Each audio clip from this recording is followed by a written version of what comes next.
I'm originally from Pittsburgh, Pennsylvania, and that's a very landlocked area, but I've always had a love and a curiosity for the ocean.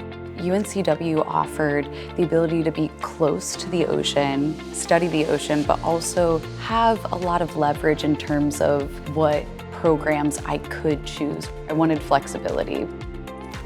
I had an amazing experience for my honors thesis. I was able to complete an independent study with my co-advisors, Dr. Ning and Dr. Mallin, and the research that I did in water quality sparked a passion in me for wanting to understand environmental change and human impacts on our environment. And I knew that I still had questions from my time here as an undergrad, and I wanted to come back and pursue a Ph.D. answering some of those questions.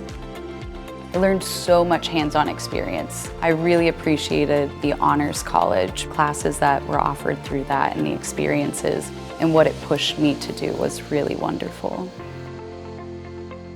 Working in the Aquatic Ecology Lab, I just found a love of fieldwork, getting to work in the lab and really apply all of the knowledge that I learned at UNCW to a very specific thing and get to go out in the field, have fun, collect samples, process them, go through the full cycle. And the team members in the Aquatic Ecology Lab, they just know how to do science and have so much fun while doing it and really make you love it. And I've been in several other labs since, and it's not the case everywhere. The Aquatic Ecology Lab is definitely the reason why I came back, because of the family environment that they cultivated.